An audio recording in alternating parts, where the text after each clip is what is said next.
The world was on its knees. A terrorist's unbreakable code was 24 hours from causing a global meltdown, and the world's most powerful supercomputers were blind and useless. But the old janitor who polished the floors of the NSA's top-secret command center saw a secret hidden in the digital noise. He was a disgraced Cold War codebreaker, and he recognized the ghost in the machine. This wasn't a code, it was a symphony. The key wasn't a number, it was a forgotten Christmas carol. Now, to save the world, the man they had erased from history would have to prove that the only thing more powerful than a quantum computer was the memory of an old song. Deep beneath the rolling, innocuous hills of Fort Meade, Maryland, in a vast, circular chamber known only as the Cyberdome, the world was ending in a cascade of silent, elegant numbers. The room was a cathedral of technological dread, its only light emanating from a colossal, 360-degree wall of screens. On those screens, the lifeblood of the global economy was flatlining.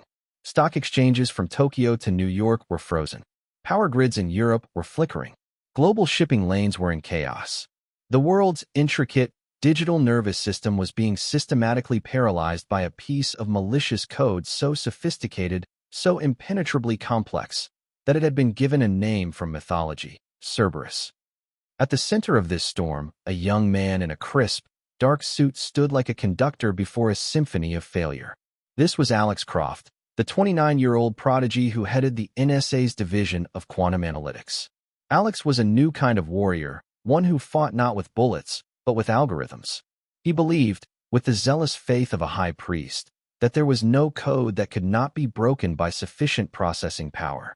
His god was a machine named Prometheus, a quantum supercomputer that took up an entire, sub-zero-cooled floor beneath them, a machine capable of performing more calculations in a single second than all of humanity had in its entire history.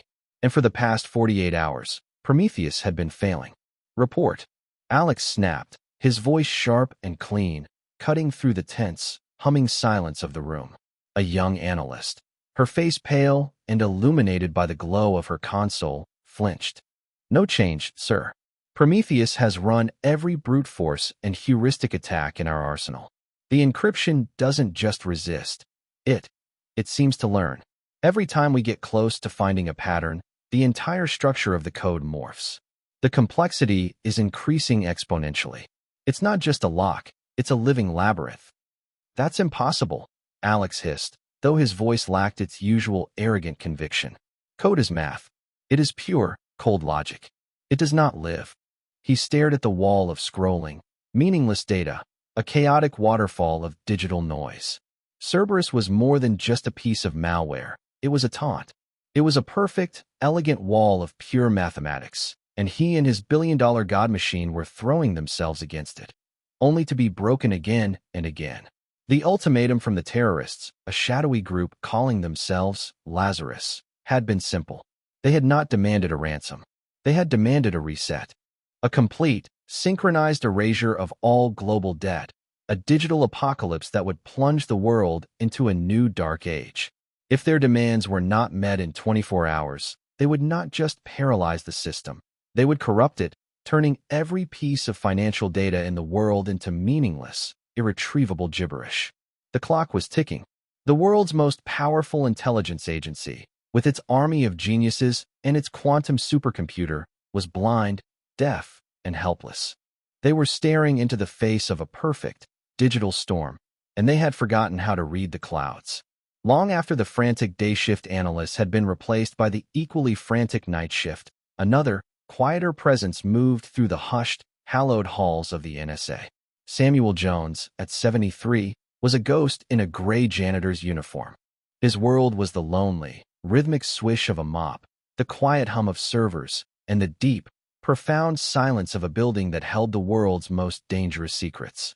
The young, brilliant minds of the Cyberdome saw a stooped, elderly black man who emptied their trash cans and refilled their coffee machine, a harmless, invisible fixture of their high-stakes world. They never suspected they were looking at the man who had written the very playbook they were now failing to execute. 40 years ago, Samuel had been one of the agency's most gifted cryptanalysts, a legend from the Cold War. He wasn't a mathematician.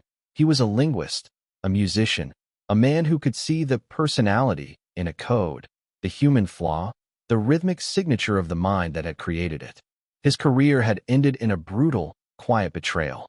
He had successfully predicted and deciphered a Soviet plot, but his interpretation had contradicted the political narrative a powerful senator wanted to sell. To protect himself, the senator had scapegoated Samuel, burying his report and blaming him for a catastrophic intelligence failure.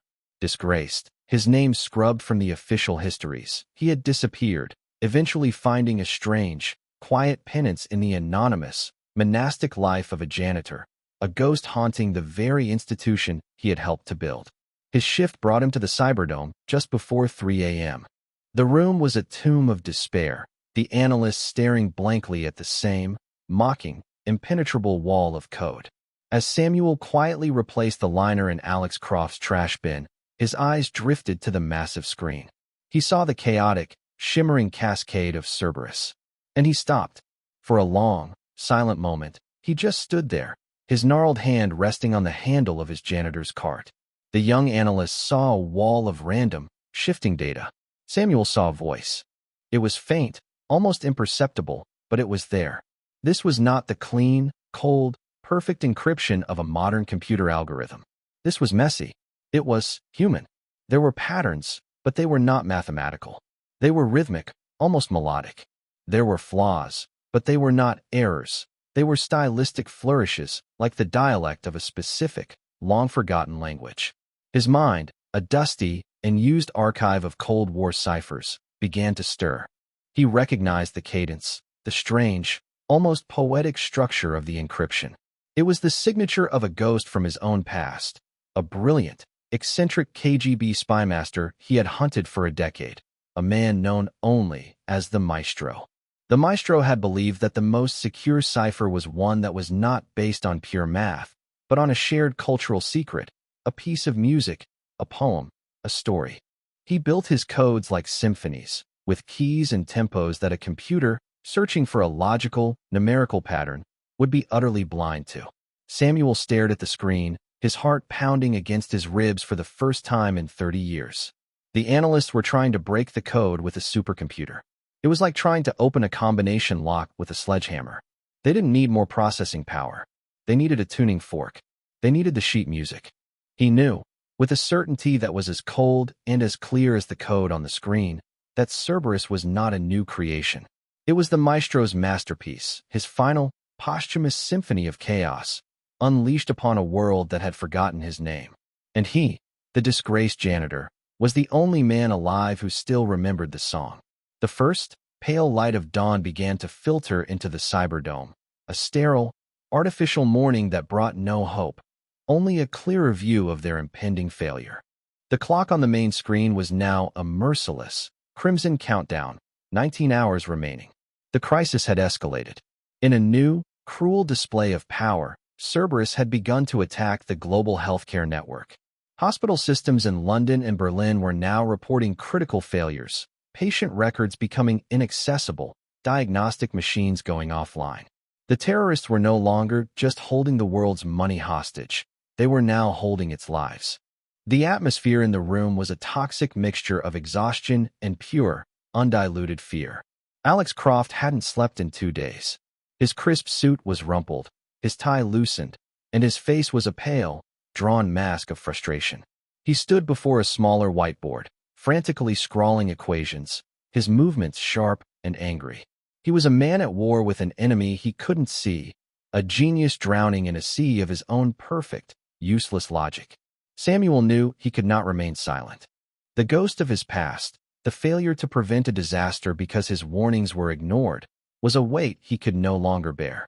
He saw the new threat, the hospitals, the lives at stake, and the choice was made for him. His quiet, anonymous life was a luxury he could no longer afford. He found Alex alone in the small, glass-walled antechamber to the main dome, staring blankly at a coffee machine as if he had forgotten how it worked. Samuel approached him quietly, his plastic trash can rattling softly, the only sound in the tense silence. "Excuse me, sir," Samuel began, his voice a low, respectful rumble. Alex turned, his eyes blazing with a sleepless, impatient fury. What is it?" Can't you see we're in the middle of a global crisis? I know, sir, Samuel said, his gaze steady. That's why I need to speak with you. I was looking at the code on the main screen. Alex let out a short, sharp, incredulous laugh. You were looking at the code? And what? Did you find a typo? For God's sake, man, just do your job and leave us to do ours. I see things differently, sir, Samuel pressed on, his voice unwavering. He knew he had one chance, one moment to plant a seed of doubt in this man's impenetrable certainty. You are treating it like a math problem, a perfect, logical equation. But it's not. It has a rhythm. It has a voice. It feels like a piece of music, an old song. The words hung in the sterile air between them. For a moment, Alex just stared, his mind struggling to process the sheer, unadulterated absurdity of what the janitor had just said. Then, his face contorted into a mask of pure, withering contempt. A song? He whispered, his voice dangerously low. We are 19 hours from the potential collapse of Western civilization. A hospital in Germany just lost its entire patient database. And you are coming to me with poetry? We are using a quantum computer that can perform a quadrillion calculations per second, a machine that can simulate the birth of a star, and you are telling me the key to this is a nursery rhyme? He took a step closer, his voice dropping to a venomous hiss. Listen to me, old man. You are a janitor. You are paid to mop floors and empty trash. You are not paid to think. You are not paid to have theories. You are certainly not paid to look at classified, top-secret intelligence. If I hear one more word of this drivel from you, I will not just have you fired. I will have your security clearance revoked so completely that you won't be able to get a job cleaning a public toilet. Do you understand me? He didn't wait for an answer. He turned his back, a gesture of absolute, final dismissal, and strode back into the main dome, a king returning to his failing kingdom. Samuel stood there for a long time, the insult a cold, familiar weight in his chest. He had seen this before. He had seen this exact brand of arrogant, willful blindness in the eyes of the senator who had destroyed him 40 years ago. The institution had not changed. It had simply gotten faster, more powerful, and even more deaf to the quiet whispers of human truth. He knew then that they would never listen. They were trapped in their digital cathedral, praying to a god of logic that could not hear them. If the world was to be saved, the ghost in their machine would have to do it alone. His quiet hint had been thrown back in his face. Now, he had to find the full song, and he had to find it before the music stopped for everyone. The Cyberdome was a lost cause, a room full of brilliant children staring at a fire they could not comprehend. Samuel turned his back on it. The quiet click of his janitor's card a silent, final judgment. Alex Croft's dismissal had not been a simple insult. It had been a clarification. It had severed Samuel's last, lingering thread of hope that the institution he had once served was capable of listening. Now he was truly alone, and he was free. His mission was no longer to convince the blind, but to find the light himself. He knew the key to Cerberus wasn't on their glowing screens. The key was buried in the past, in the dusty, forgotten memory of the agency itself. He needed to go to the archives. The NSA's physical archives were the agency's subconscious, a vast, temperature-controlled cavern deep in the oldest section of the Fort Meade complex. It was a place of endless steel shelves, holding millions of paper files, a silent, paper testament to the secret history of the modern world. Access was a privilege reserved for historians and senior analysts with the highest levels of clearance. Samuel, the janitor, had none. But he had something better. He was invisible. He knew the building's secret pathways, the service corridors that ran between the gleaming, modern additions and the old, forgotten concrete bones of the original structure. After finishing his shift, he didn't head for the exit. He pushed his cart into a dark, disused service hallway, the air thick with the smell of dust and old machinery. He navigated the maze from memory, his soft-soled shoes making no sound, until he arrived at a simple, unmarked metal door. It led to the archive's ventilation and maintenance hub. It was a door no one had used in 20 years, a door for which the only key was a simple, old-fashioned piece of steel, a key that had been on his janitorial ring since the day he started, its purpose long forgotten by everyone but him. He stepped inside. The archives were a city of profound, humming silence. He moved through the narrow aisles, his flashlight beam a single, searching star in the immense darkness. He was a ghost hunting the ghost of his old nemesis, the maestro. He didn't know what he was looking for, precisely. He was searching for a whisper, a hint, a single, anomalous piece of data that the original, mathematically minded analysts of the Cold War would have missed. He found the maestro's section, a long row of gray, featureless boxes. He pulled one, then another, his gnarled fingers, so accustomed to the grip of a mop, now gently turning the brittle, yellowed pages of top-secret files. For hours, he worked, the only sound the soft rustle of paper. He scanned old intercepts, debriefing reports, biographical sketches, searching for the man within the spy. He found mentions of the maestro's arrogance, his theatricality, his love for the grand gesture. And then, he found a small, overlooked file, a transcript of an intercepted, coded broadcast from East Berlin in the winter of 1978. The code had been broken, the message itself a piece of low-level, useless intelligence. But appended to the file was a strange, frustrated note from the original cryptanalyst. The decryption was successful, the 40-year-old note read, but the carrier signal is anomalous. The encryption uses a standard one-time pad, but the data blocks are spaced with a strange, non-mathematical rhythm. The intervals are not random, but they do not correspond to any known keying algorithm. We have logged it as a cultural idiosyncrasy of the sending agent, likely a flawed attempt at personalizing the code. It has been disregarded as irrelevant noise. Samuel's breath caught in his throat. Irrelevant noise. He read the analyst's transcription of the rhythm, the series of long and short data blocks. He tapped it out on the steel shelf with his finger. It wasn't random. It was a beat, a cadence. It was the precise, unmistakable rhythm of a specific musical form, a Baroque cantata. He scrambled for the maestro's biographical file.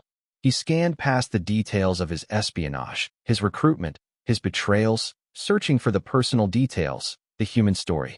And there it was. A single, forgotten line in a CIA psychological profile from 1965. Subject was a child prodigy on the harpsichord.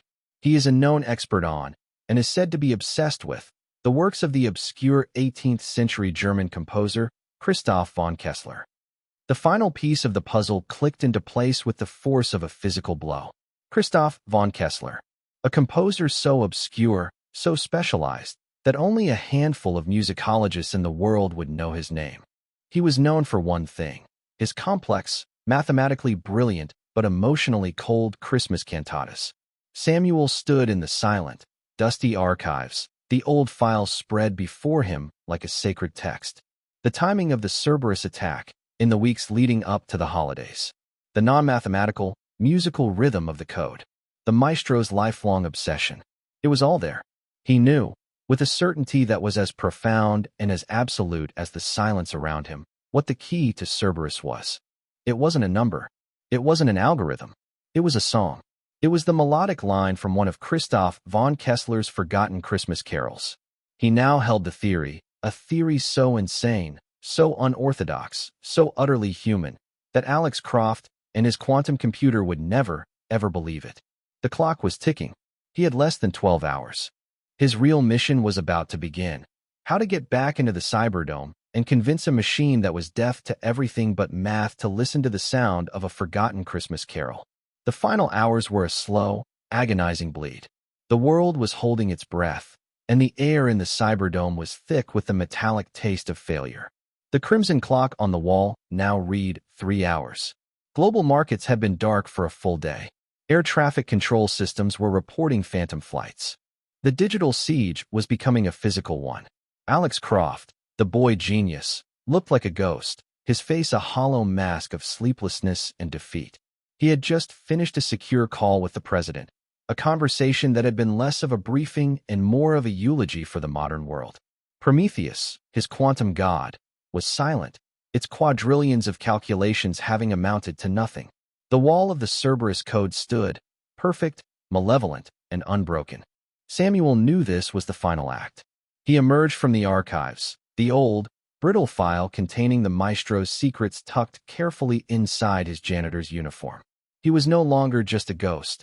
He was a bomb, a secret weapon that no one knew existed. He knew he could not approach Alex directly. The wall of the young man's pride was higher and thicker than any firewall. He needed a different door. He needed an ally who still knew how to listen. His mind settled on the young female analyst from the day before, the one whose report had noted that the code seemed to learn. She was brilliant, but he had also seen the fear and intimidation in her eyes when Alex spoke to her. She was a scientist trapped in a military hierarchy, a musician being forced to play the wrong instrument. He learned her name from a shift roster, Lena. He made his move with the quiet, invisible precision of a spy. He couldn't just hand her a file. It would be a breach of protocol that would get them both thrown in a very dark room. He had to give her the clue in a way that was both deniable and undeniable. He went to the agency's small, forgotten library, a place as antiquated and as dusty as the archives. Using a public terminal, he found it, a digital copy of an obscure 18th century manuscript. He printed a single page of sheet music. It was the main melodic line from Christoph von Kessler's Winter Cantata No. 3, a simple, haunting, and mathematically precise tune. He then made his final, slow round through the Cyberdome, his janitor's cart a perfect piece of camouflage. Lena was at her console, her shoulders slumped, staring at the same, endless stream of digital noise as everyone else. As Samuel emptied the recycling bin next to her desk, he accidentally let the single sheet of paper slip from his pocket. It fluttered to the floor, landing face up, right beside her foot. He didn't stop, didn't look back, just continued on his slow, invisible path and disappeared out of the room. Lena, lost in her own despair, didn't notice it for 10 minutes. When she finally glanced down, she saw the paper. She frowned, picking it up. It was sheet music. Ancient, formal, utterly out of place. She was about to crumple it up and throw it away, another piece of random trash in a long, terrible night. But then, she saw the 4 words handwritten in a neat, old-fashioned script at the bottom of the page. Stop breaking the lock. Play the song. The words hit her like a jolt of electricity. A piece of music. An old song. The janitor. She remembered his strange, insane words from the day before, words that had been violently dismissed by Alex. She looked from the sheet music to the chaotic code on her screen. It was a lunatic's leap of faith. It was career suicide. But they were minutes away from a global catastrophe. Their own methods had failed, completely and utterly. What did she have to lose? A new, frantic energy surged through her. She couldn't tell Alex. He would have her removed from the room instantly. She had to do this herself. But how? Prometheus didn't have a sheet music input. Her mind, the mind of a brilliant programmer, began to work. She opened a private, encrypted terminal window. The melody was a language. All languages could be translated. She began to write a script, her fingers flying across the keyboard with a speed and fluency that was breathtaking. She translated the notes of the Kessler Cantata, C, G, G, F, E, E, not into their frequencies, but into their numerical positions on the diatonic scale. She then converted that numerical sequence into a string of hexadecimal code. It was a key, a long, elegant, and profoundly unorthodox decryption key, born from a dead composer's forgotten carol. She looked at the clock. 1 hour left. Alex was on another secure call, his back to the room. This was her only chance. With a trembling hand, she ran the script. She fed her musical, hexadecimal key directly into Prometheus's core decryption matrix, a deeply unauthorized and heretical act. She was bypassing Alex's brute force attacks and giving the quantum god a new, quiet command. Listen. For a few seconds, nothing happened. The chaotic noise on the screen continued. Lena's heart sank. It had been a fool's errand. But then, a single pixel on the massive screen flickered. It turned from angry red to a calm, cool green. Then another, and another. A line of green pixels began to snake its way through the wall of chaos. The supercomputer, which had been roaring with the effort of 1 billion useless calculations, suddenly fell quiet. A new, softer, more rhythmic hum emanated from the floor below. The chaotic noise on the screen was no longer just noise. It was resolving. The encryption was not just being broken. It was unfolding, like a flower opening to the sun. The labyrinth was revealing its own map. The machine, finally given the right music, had begun to sing. The change was so sudden, so profound, that for a moment, no one in the room noticed. Then a single analyst gasped. "Sir, look at the screen." Alex Croft spun around. He stared, his mouth falling open. The impenetrable wall of Cerberus was dissolving before his eyes, block by beautiful, logical block. It was the most beautiful thing he had ever seen. "What is this?" he breathed, his voice filled with awe. "What attack are we running?" The lead analyst shook his head, his face a mask of utter bewilderment. "None, sir. All our attacks were terminated. This is something else." Alex rushed over to the main console, his eyes scanning the logs. He saw the unauthorized decryption attempt, the single, alien string of code that had been fed into the system. He traced it back to its source. Lena's terminal. He strode over to her, his face a storm of confusion and fury. "What did you do?" he demanded, his voice a low, dangerous whisper. Lena didn't answer.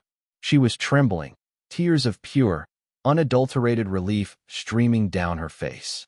She simply lifted a shaking hand and pointed. She pointed to the crumpled piece of sheet music from an obscure 18th century composer lying on her desk. The impossible, undeniable proof of a ghost's beautiful, world-saving song. The breaking of the Cerberus code was not a sudden, explosive victory, but a slow, beautiful sunrise. The chaotic waterfall of noise on the Cyberdome's main screen resolved, line by elegant line, into a perfect, orderly structure.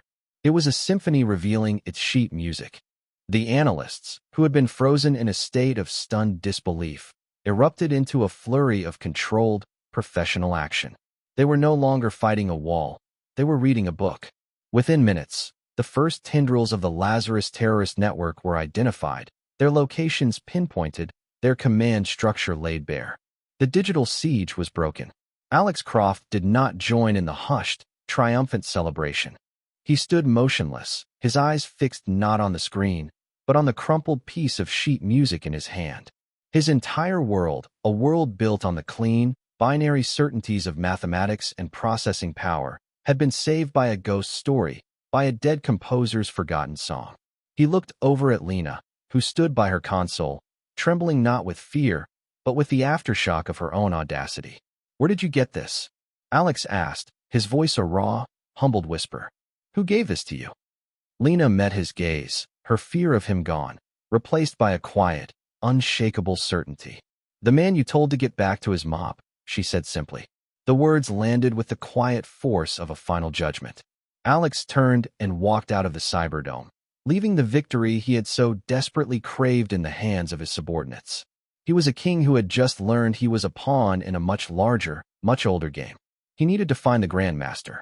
He found Samuel in the janitor's forgotten locker room in the deep, quiet heart of the building's oldest wing. The room was small and smelled of floor wax and old paper. Samuel was sitting on a simple wooden bench, calmly sipping tea from a thermos, as if he had just finished a routine shift.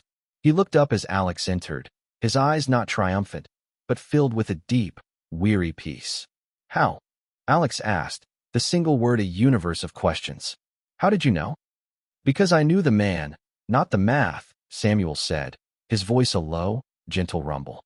40 years ago, I hunted a spy called the Maestro. He didn't build codes. He composed them. He believed the only truly unbreakable cipher was one whose key was a shared secret of the human heart, a story, a poem, a song. Your computer, for all its power, does not have a heart. It could only hear the noise. But I could still hear the music. He looked at the young, broken genius before him. "You built a machine that could perform a quadrillion calculations per second," Samuel said, a sad, knowing smile on his lips. "But you forgot to teach it how to listen." In the hours that followed, the world was saved. The Lazarus network was dismantled in a series of swift, silent raids across the globe. The global financial and healthcare systems were restored. The 24-hour apocalypse had been averted. In the official debriefing in the White House Situation Room, attended by the president and the highest echelons of the intelligence community, Alex Croft was asked to explain the breakthrough. He stood before them, a changed man. The arrogant, self-assured prodigy was gone, replaced by a quiet, thoughtful leader. He told them the entire story. He spoke of Prometheus's failure, of his own blindness, and of the janitor in the basement who had seen the truth. He told them the story of the disgraced Cold War genius, the ghost in their own machine, who had come back to save them all. The revelation sent a shockwave through the highest levels of government. Samuel Jones's file, buried for 40 years, was reopened. The old senator's treachery was exposed, a quiet, final footnote of justice in a long-forgotten war. Samuel was not just exonerated. He was declared a national hero. They offered him everything. A director-level position, a corner office back in the Cyberdome, a massive pension, a presidential medal of freedom. He politely refused it all. Instead, he accepted a single, unorthodox role. He would become the head of a new, small, and deeply unbureaucratic division of the NSA. It was to be called the Department of Cryptanalytic Humanities. Its purpose was not to replace machines like Prometheus, but to teach the brilliant young minds who ran them. He would teach them history, music, art, and poetry. He would teach them to look for the human ghost in the digital machine. 1 year later, Samuel stood not in a cold, dark server room, but in a warm, book-lined seminar room that felt more like a university professor's office than a top-secret government facility. Before him sat a small group of the agency's brightest young analysts. Their final exam was a single sheet of paper containing a new, complex piece of code. "The key is not in the numbers," Samuel said, his voice a low, patient rumble. "It is in the story the numbers are trying to tell. Now begin." His first and most dedicated student, Alex Croft, looked down at the code, but his eyes were not just scanning for mathematical patterns. He was listening for the rhythm, for the cadence, for the faint, beautiful whisper of the song. Samuel Jones, the man who had been erased, had found his purpose not in the roar of a supercomputer, but in a new, different kind of silence, the quiet, focused, and profoundly human silence of a teacher passing on a forgotten truth. How many of our world's most dangerous threats are born not from a failure of our technology, but from a failure of our humanity? And what symphonies might we hear if we finally learn to listen to the silent, hidden music of the past? If this story about the triumph of forgotten wisdom moved you, please like, subscribe, and share. You never know whose quiet, hidden song is waiting to save the world.